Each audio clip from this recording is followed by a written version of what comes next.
Oh yeah, for shiz for shiz. You're listening to the gist. What's up, homies? All right. Hey guys, it's Chris Vetrano. You're listening to the gist, where we break down all the things that are happening in pop culture every week. And of course, today show it's just you and me. We are going to have a little book club because Britney Spears released her memoir, The Woman in Me, and I have thoughts. I have a lot of thoughts. And if you've read it or listened to the audiobook, you know why we got a little different intro. And we're going to get into the Justin Timberlake of it all in a bit. But we're just going to dive right in because I have been waiting for this book for so long. I mean, I feel like I've been waiting for Britney to write her sort of memoir and tell us the behind the scenes of her life since I became a fan, right? Back in 1999, when Baby One More Time first came out, I was an instant fan. If you have followed the podcast, you know that a few weeks ago we had Jordan Miller, the founder of Breathe Heavy, on. We did a full kind of Britney Spears deep dive, diving into all of the different eras of her sort of career and life. But we really didn't cover a lot of the like personal elements because we knew that the book was coming. And now we have it. I've read it cover to cover. I have listened to the audio. I have fully absorbed this book in a way that has just brought me so much joy. And so I wanted to share some of my thoughts with all of you today. But make sure that you're following me on Instagram and Twitter at CM Vetrano. I want to hear from you too, your thoughts on the book, because I truly want this to be like a book club, right? Like I want us to dive in and hash out the things that Brittany tells us and reveals in this very, very interesting story. But straight away, so again, read it or listen to it because the audiobook, Brittany does the introduction and then she introduces that the rest of the book will be narrated by Michelle Williams. And because it's a very painful story, there's a lot of pain that Brittany she goes through. There's a lot of painful memories that she reveals. Obviously, the times in the conservatorship are really hard to sort of go back to as she's trying to kind of recover and just get herself into a better place. And so she didn't feel like she could deliver the audio version of the book. And so she brought in Michelle Williams, who, can I just say, does a phenomenal job. And she does not try to impersonate Britney. It's not like she's coming in and she's trying to, do some version. But what I love is that she clearly, as an actress, did her homework. She watched Britney. She listened to Britney. She because there's like, again, it's not an impersonation, but there's an essence. It's like, it's Michelle Williams, but the way that she says words and the dialect and like all of the things that she's saying, it's very Britney, and it's in its essence. And so yeah, I absolutely love it, recommend it, because you won't be losing anything from hearing it from Michelle, who I think will probably get the Grammy, let's be honest. But yeah, so The Woman in Me, it starts out, we're just going to dive in. It starts out, and we immediately are getting this rich history of Britney's family and some of the backstory. And I was so entertained. I was like, when I was listening to it and reading it, it was like playing out as a movie because you really got to learn, about her great grandfather and how her father was raised and how her mother and father met. But what was so interesting is right away you learn that her great grandmother was institutionalized by her great grandfather and put on lithium, and then later, unfortunately, tragically died. But it's like we start there and instantly you're like, oh, it just hits you heavy because you realize the parallel that, however many years later, her father did the same thing to her. He put her in an institution against her will and put her on lithium. And it's chilling to hear that this like sort of parallel that this really dark story has taken.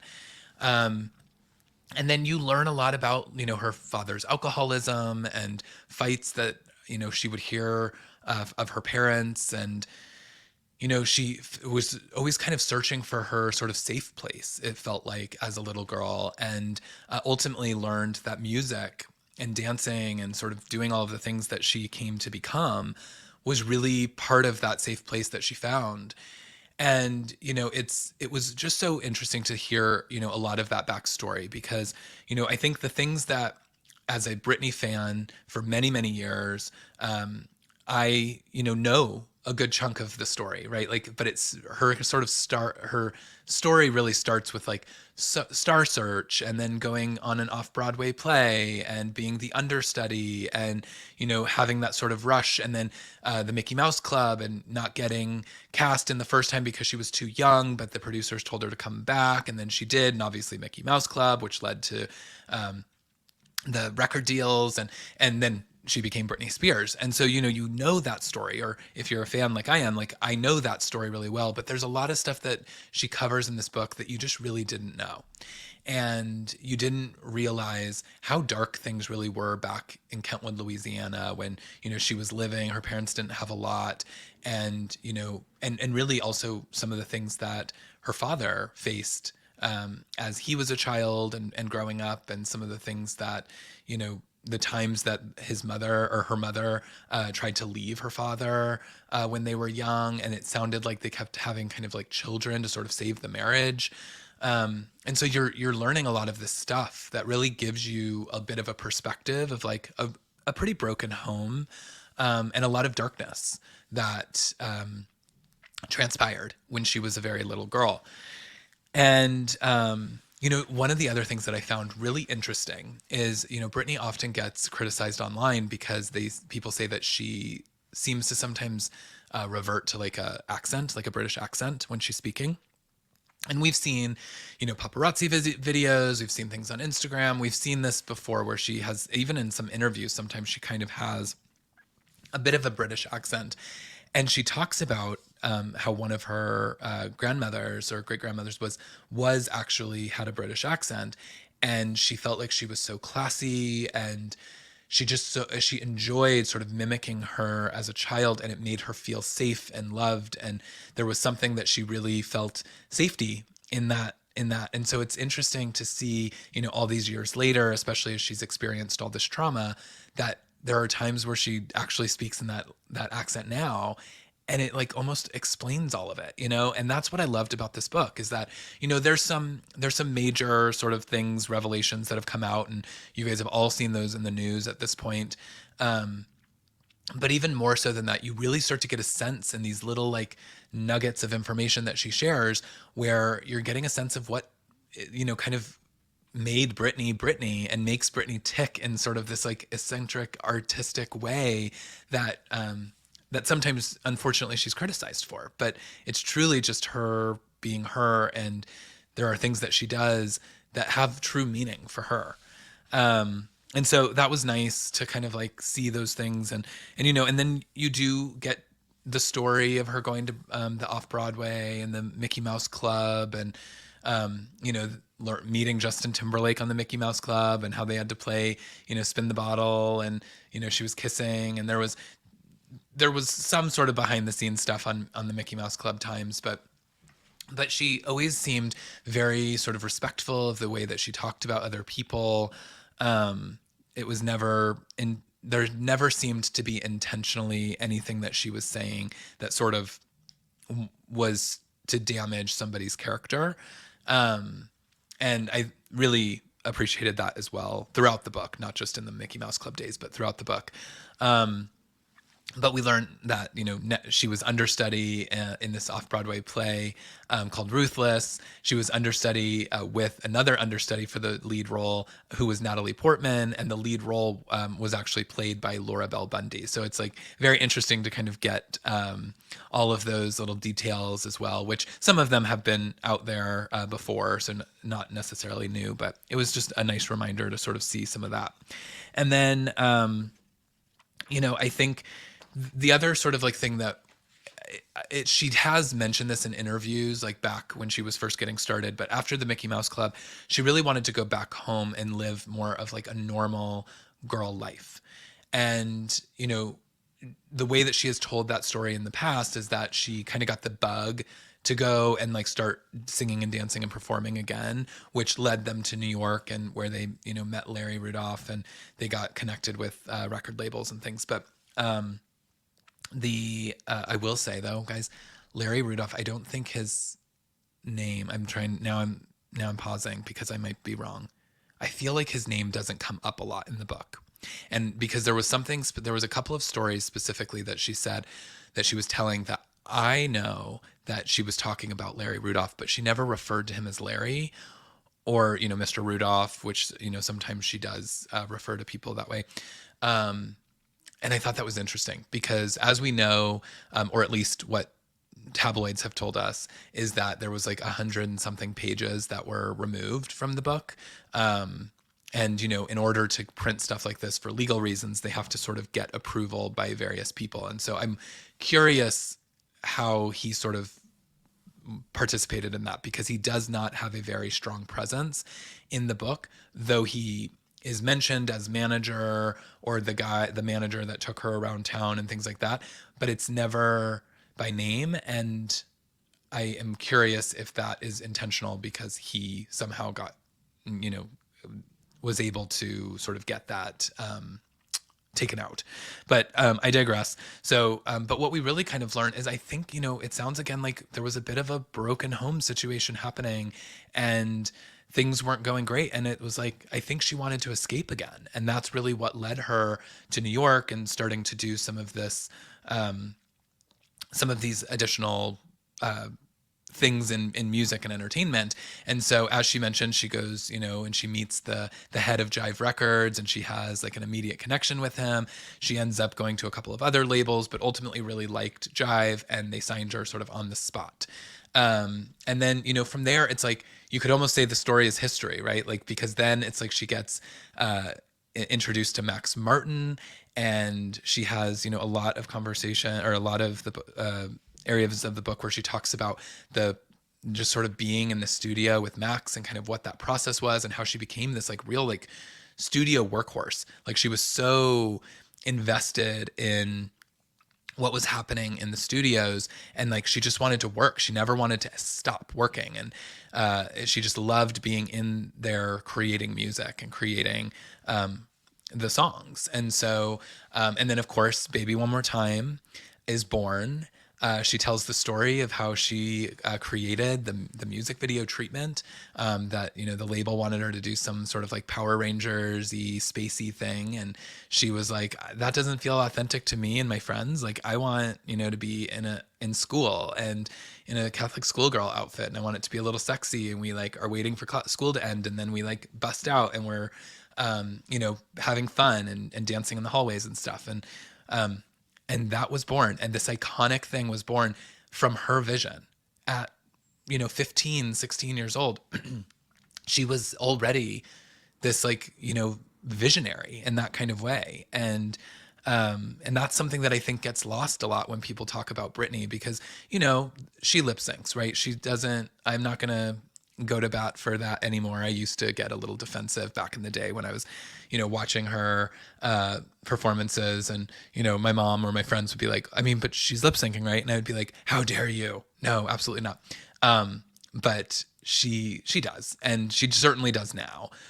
So we'll say that. I think in the beginning she didn't, but that sort of took shape as her career kind of continued, and her dancing became more the focal point. But I think that because of that, people sometimes like discredit her as a true artistic sort of icon, that she is somebody that has vision, that can go in and create music the same way that a lot of the greats have done. And that's why she's Britney Spears, right? And so I think that's the other thing that the book was able to do. So, we end up getting into, I will be honest, there was parts of the book where I felt like her sort of rise to fame and her success, it like went too fast. Like, I was like, oh my God, I want more details. I want to know about all of the TRL moments. I want to know about, the more behind the scenes with, your romantic life with Justin. I want to know, all the things that aren't in this book, but also I realized like she's got a lot of story to tell. So she's got to kind of like go through it and be like, my life was on MTV and TRL, and you guys saw a lot of it. So if you really want to see that stuff, go watch it. Cause I guess we don't have to like necessarily break down every single thing and every detail that I personally need, but we didn't get that. And, but we did of course get to, her talking about her relationship with Justin Timberlake and how it came to be. She did reveal that she was, not a virgin going into that relationship, which was at the time was always like the big thing when Justin and Britney had both come out and people were speculating that they were together. And then when they sort of started admitting that they were together, everyone focused on their sex lives. I mean, they were teenagers and people were like asking about their sex lives, which is really, really crazy. I mean, I remember back in those days not thinking it was that crazy because it felt normal that, yeah, they're huge stars. I want to know this information, right? But it is crazy reading it back of like how young they were and how focused people were on Britney's body and her body parts in particular. And it's like today, in today's culture and world, like that would not fly. Like that would be so taboo. And cancel culture would not allow for these things to exist. The interviews that Britney had to sit through where people talked about her breasts to her and she had to answer questions about them as a 16-year-old girl. I mean, those newscasters, those interviews would cancel people today. It's insane what she had to go through in that. She talks about how, she did the Oops, I Did It Again performance on the VMAs that was so controversial because she wore the nude illusion, sparkly thing that she had like ripped off and shown that, and did one of what I think is still one of the most iconic performances of all time. But she then MTV did this whole segment where she had to sit and watch people on the street talk about how like offended they are by her.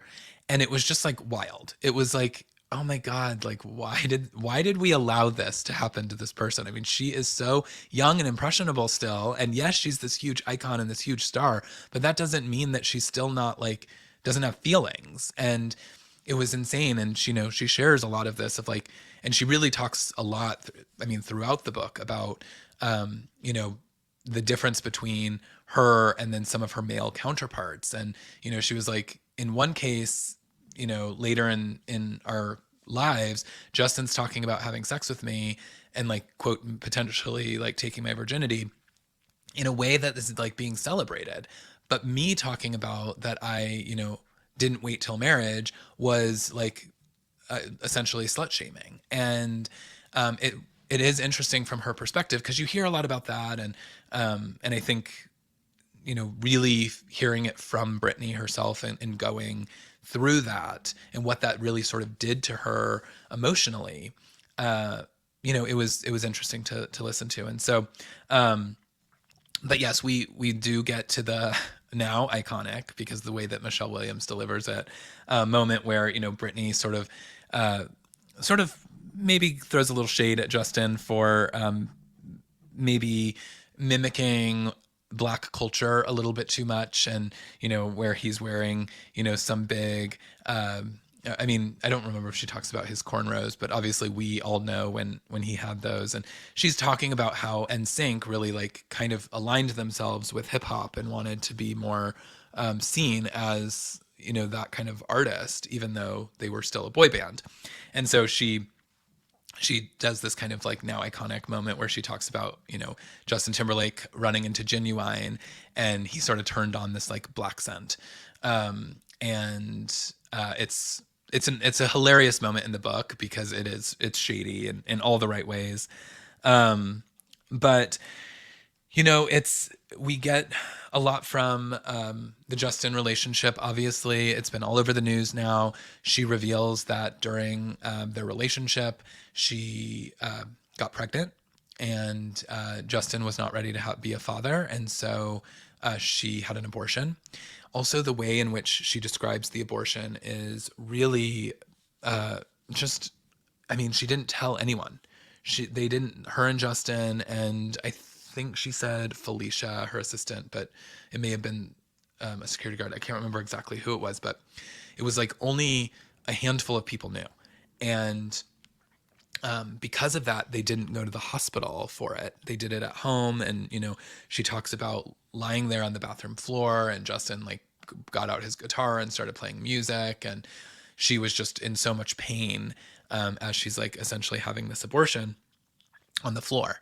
And it's horrifying to read. And then we also learn, in their relationship that she admits that she had an affair with Wade Robson, which was long speculated. The choreographer who was friends with Justin as well. He did a lot of the NSYNC choreography, did a lot of Britney's choreography.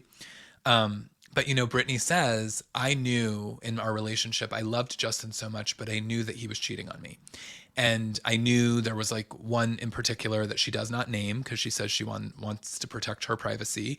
But she says, there is someone in the public eye that she knows that he was having an affair with. And then and she said, and I think that that happened often. So she kind of alludes that there's like several people that she thinks he was probably, having an affair multiple times. And so she kind of like got to the point where she thought like, if that's what we're doing, that's what we're doing. And that's why, she had a night with Wade Robson, which he found out about that while she was hosting SNL. He called Wade while she was doing SNL and found out for sure. Wade confirmed that they had been together. And so, things were just like happening behind the scenes. There was a lot going on with that. And then Justin broke up with her while she was on the set of her overprotected music video, the Dark Child remix version of the video, which is also an iconic video. And, she talks about how he sent her a text message that just, simply said it's over. And that's how he ended the relationship. And she was devastated. And, she does really, really talk about how Justin is definitely the first love of her life, if not the love of her life. Like she alludes to this deep, deep love that she has or had for him. I mean, she mentions that he wrote her a letter towards the end of their relationship, and she still has it framed under her bed. And, that I think speaks volumes. I think that the fact that she has this memento from a relationship that actually caused her a lot of pain. He cheated on her. She would have kept the baby in that time, but realized he didn't want to have a child. And so, she went along with the abortion. The abortion really did some like negative things to her mental capacity at that time. She was very distraught. And then he essentially broke up with her. And then from there went on, and she talks about, he really used the breakup and their sexual life and her indiscretion with Wade as a way to really catapult his solo career. And she calls that out. She's like, in all of these interviews, he's talking about how he's having sex with me and alluding to it. And, we've never even put that out in the world. Meanwhile, I know that the result of that, love making was a child that we didn't keep. And she talks about, the Crimea River video and that there's an actress that was hired that looks just like her, that's cheating on her. And, she was like, he really put me on blast in this way that then the media came after me and made me out. I went from being, the America's Next girl next door to this like salacious whore. And it really did a number on her. And, she talks about that. She talks about, sort of days where she just sort of holed up and at home and she didn't want to work. And she just kept being pushed by her team to go work more, go work more. She was like, I don't want to do these tours. I don't want to do these things. And, they just kept pushing her because that's what they do. And they just churn and burn. And so we got a lot of that. We really start to see a lot of the darkness there. She talks about her meeting Madonna and how Madonna had kind of come over to her house, and she had kind of decided that she wanted to have Madonna on her next record. Which she talks about how the label didn't really like the single, but she really wanted it to be the single. Me Against the Music. And so she brought it back to the label and said, what if we have Madonna?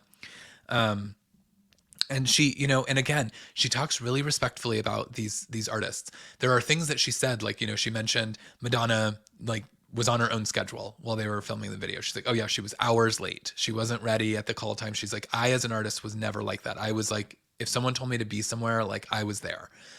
And she's like, it was the first time I was really seeing like a star that was like, no, I'm the star. Like you're on my schedule, not the other way around.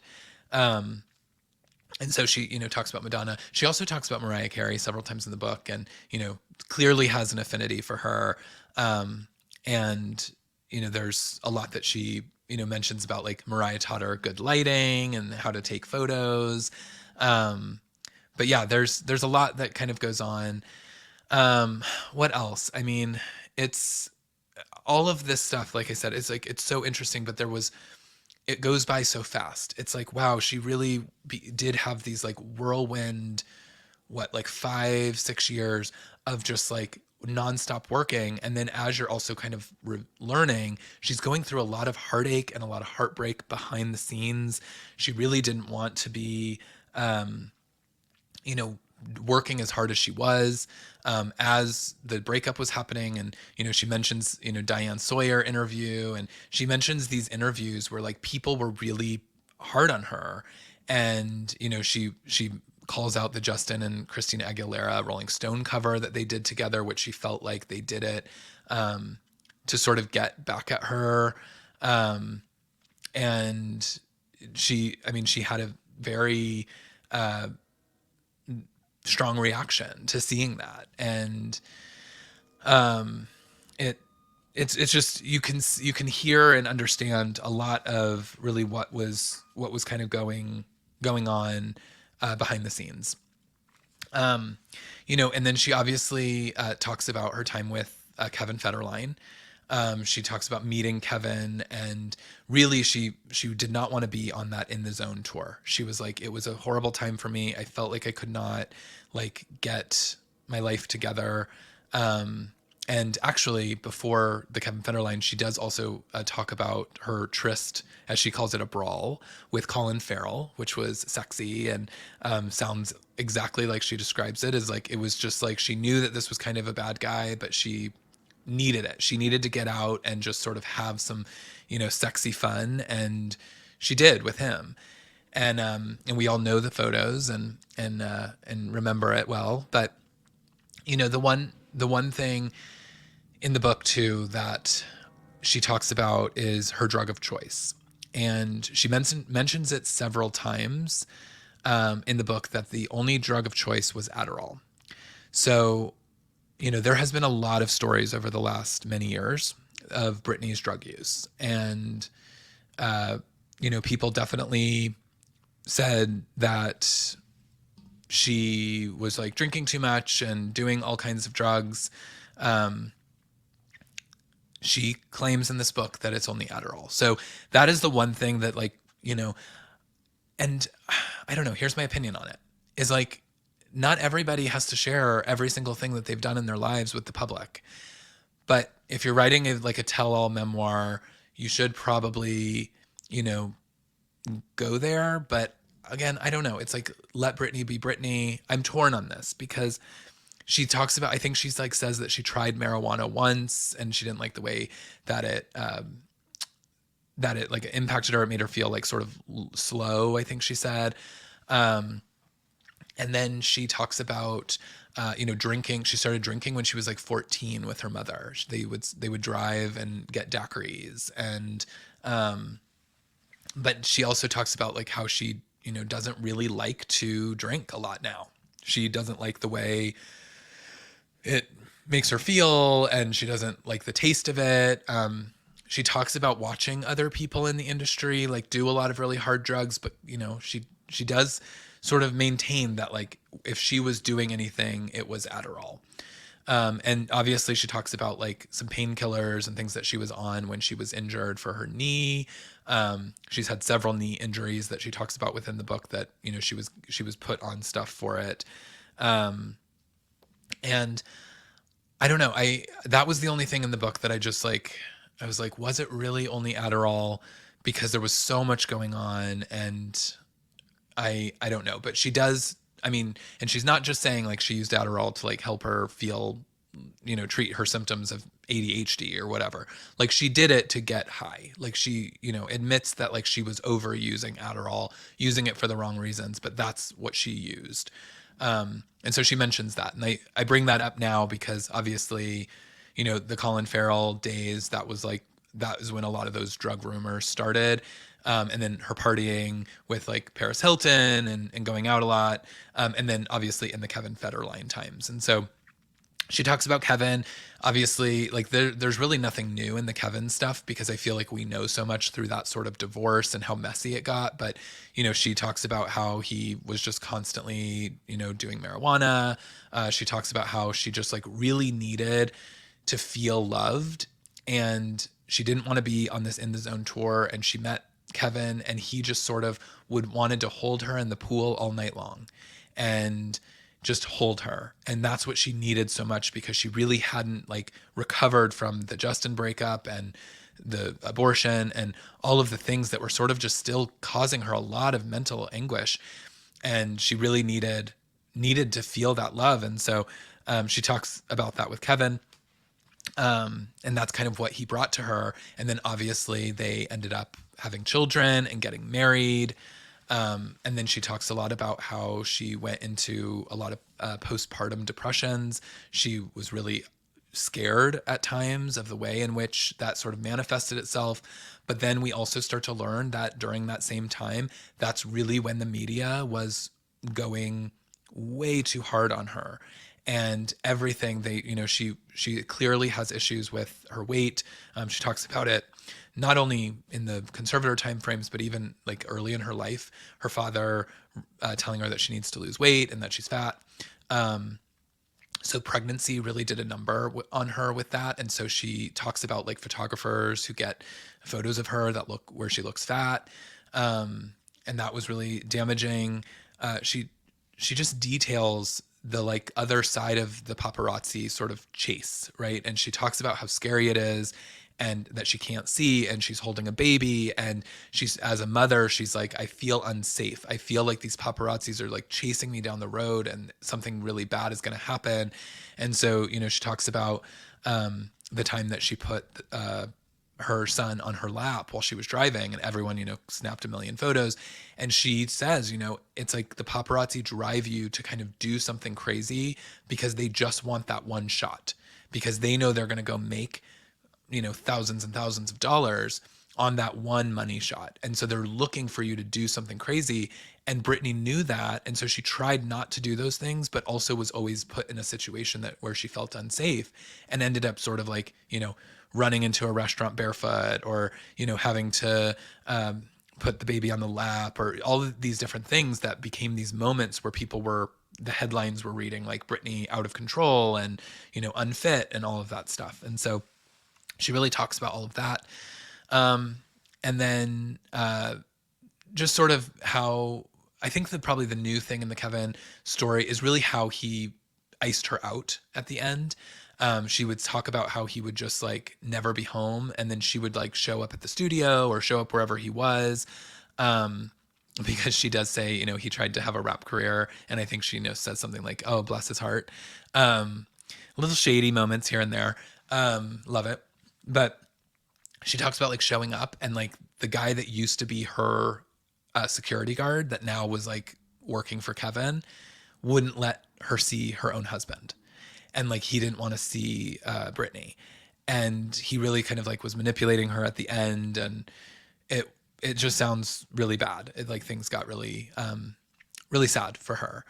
And so she talks about that. I'm trying to think what else. I probably missed some things. Oh, she did talk about almost getting cast in The Notebook, and also later talked about that she was up for a darker role, which we learned was Chicago.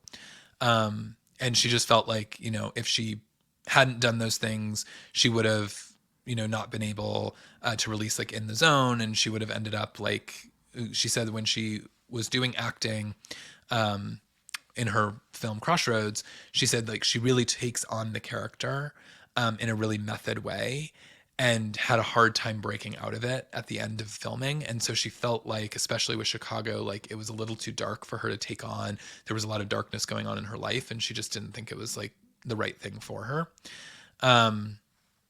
But, it would have been interesting for sure to see Britney in Chicago, right? I mean, wow, that would have been a very different movie and could have changed the course of her career in a lot of ways.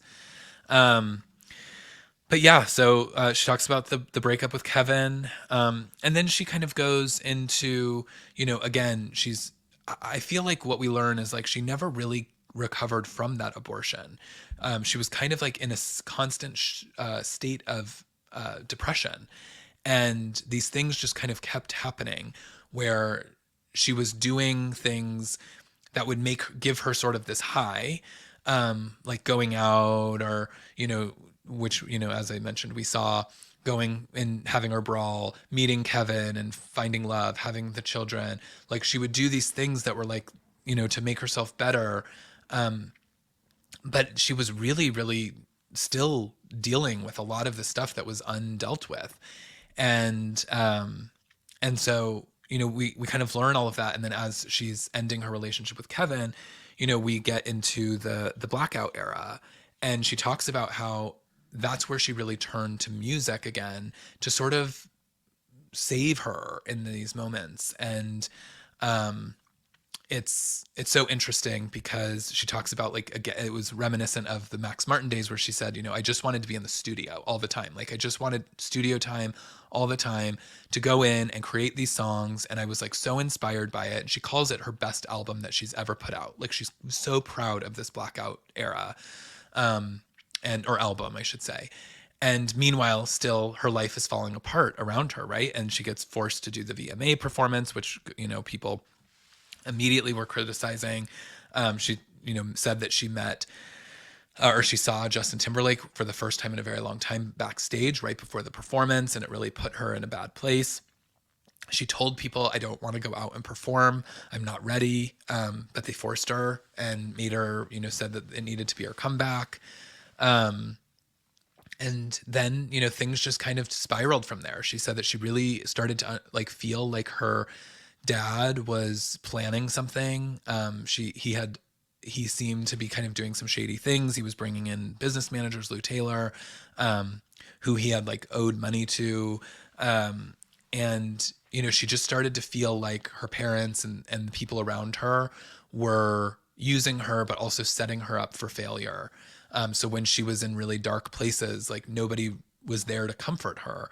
She just said that she had a sense that, and she refers to this many times as from the book, from this moment to the end of the book, that she feels like her family was really trying to kill her, in a lot of ways. And she just felt like something was coming.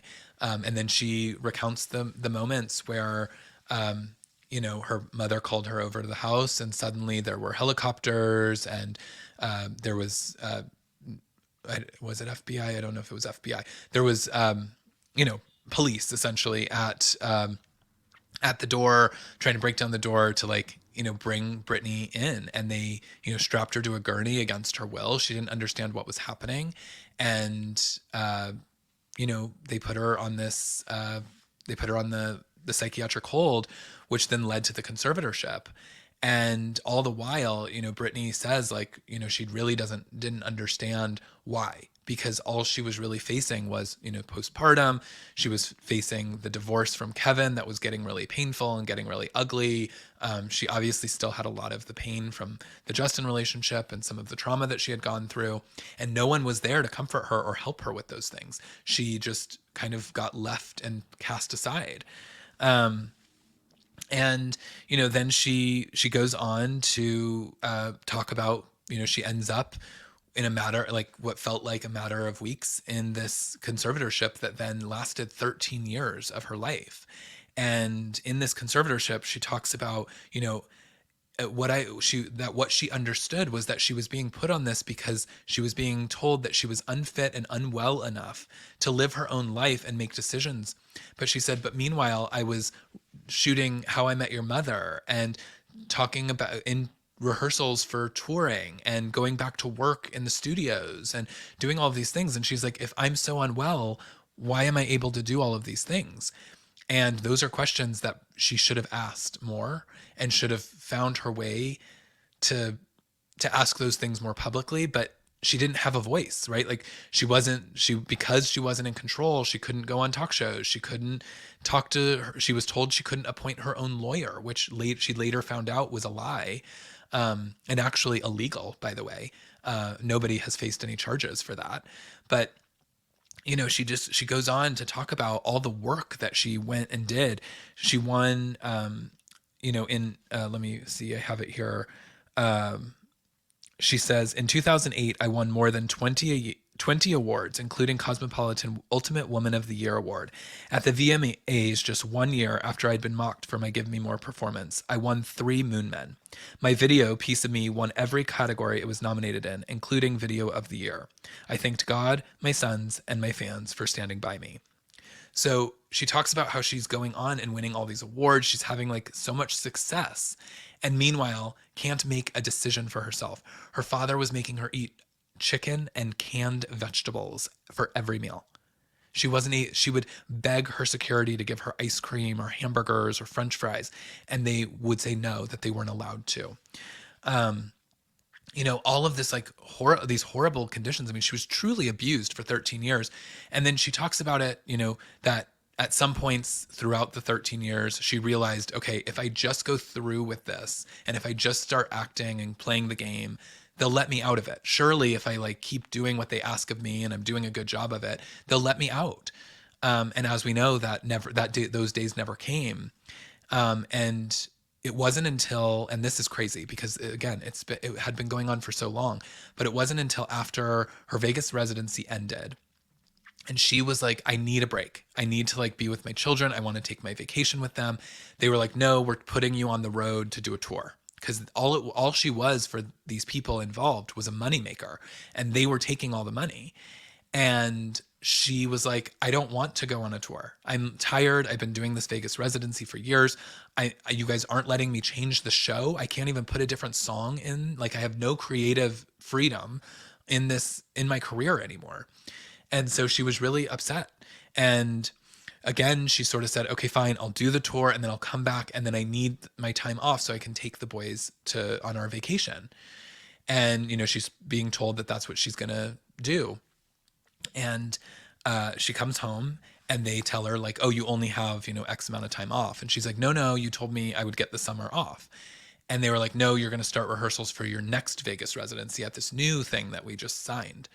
And so if you remember, there was this big hype and like the internet kept breaking because everyone was tuning in to see Britney and she was going to come and announce her new Vegas residency and perform. And there was going to be a lot of fanfare. Mario Lopez was hosting it, and it was like hours and hours I felt like were going by. I remember watching it as a fan. I had it on, and who knows what I was doing. Probably, I don't know if I was in school or working or whatever, but probably called in sick so that I could watch the live cast.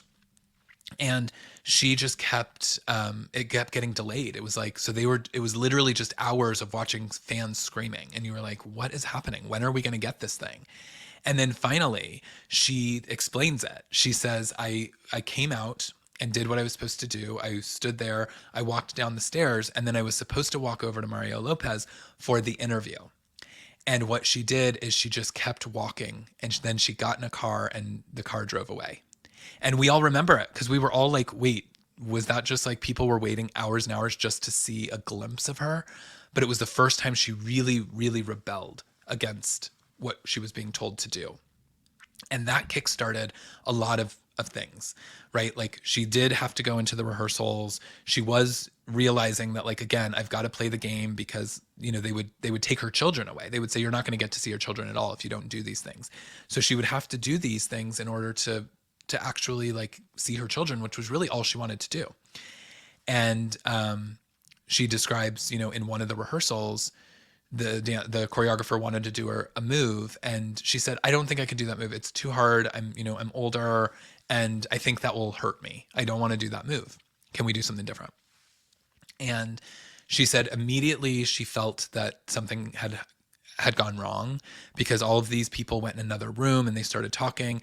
And then the next thing she knew, she was being put into an institution against her will and put on lithium.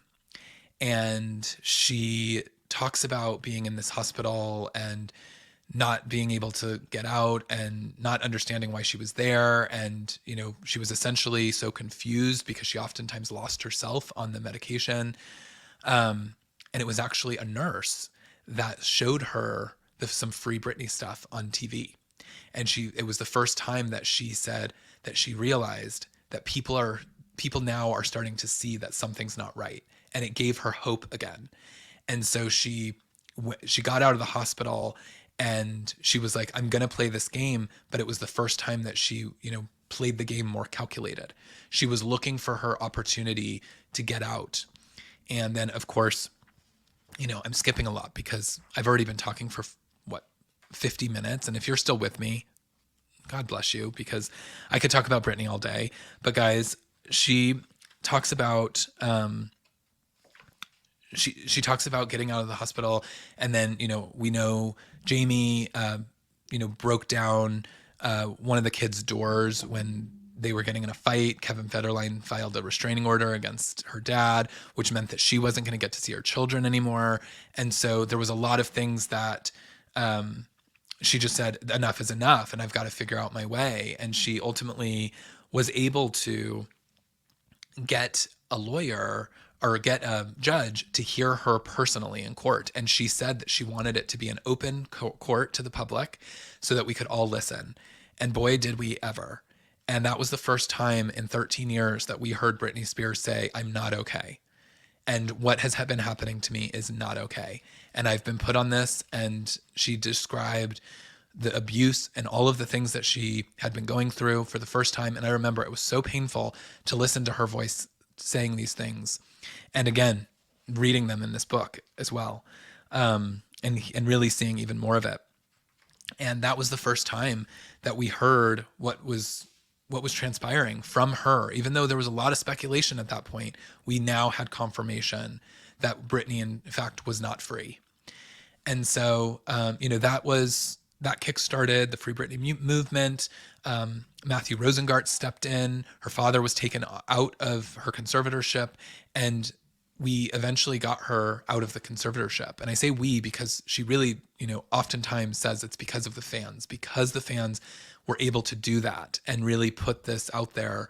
It gave her hope because she really felt hopeless. She didn't think anyone knew. And she thought she was just, again, her family was just going to wait until she was gone. And so it was a lot. And, she does talk about her marriage to Sam. The divorce happened after the book went to press. And so we only see Sam in a positive light in this book. But, she talks about the healing and that she's not ready to take on music again right now. And that she really just wants to focus on being herself. And, one of the final kind of paragraphs of the book, I wanted to end our podcast with it because I think that it's something that we should remember because, a lot of us are still casting a lot of judgment on Britney when we see her post online and the things that she's doing. And if you read this book again, which I urge everyone to do, you really do get a better sense as to like what this person is dealing with and what she has been dealing with for so long and why she's, sort of reverted back to childlike tendencies in some ways and the accents and the things that people just really want to sort of criticize about her. But one of the things that she says here is, freedom means being goofy, silly, and having fun on social media. Freedom means taking a break from Instagram without people calling 911. Freedom means being able to make mistakes and learning from them. Freedom means I don't have to perform for anyone, on stage or off stage. Freedom means that I get to be as beautifully imperfect as everyone else. And freedom means the ability and the right to search for joy in my own way, on my own terms. And that's how I want to leave it, guys, because Britney has told her story. And though there might be elements missing, there might be things that she's not ready to share, she goes there in a lot of ways, and she shares as much of her heart with us as she can in this book. And all we wanted was to hashtag free Britney, and we have. And now we've got to let her be free. So I hope that you guys have all read it or listened to it. It's certainly something that I think is going to be talked about for many more years to come. There's already people in talks that are trying to get rights to make it a film or a TV show because it's a dynamic story. And it's not just because it's Britney Spears and people want to capitalize off of her. It's because what she tells in this book is a dynamic story. And I hope that we all feel a little bit more empathy when we read it. And so thanks for listening. Guys, it's 55 minutes of Britney Spears back to back. I know I just did a Britney episode, deep dive episode. She's my queen. I love her so much. And I, I thank you for reliving this book with me today.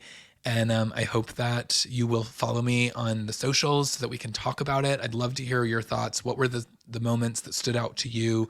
And what are you taking from the book? Let me know. I'm at CM Vetrano on all the socials, Instagram, Twitter, etc. And until next time, it's been Chris Vetrano. Thanks for listening, and talk to you soon. Bye.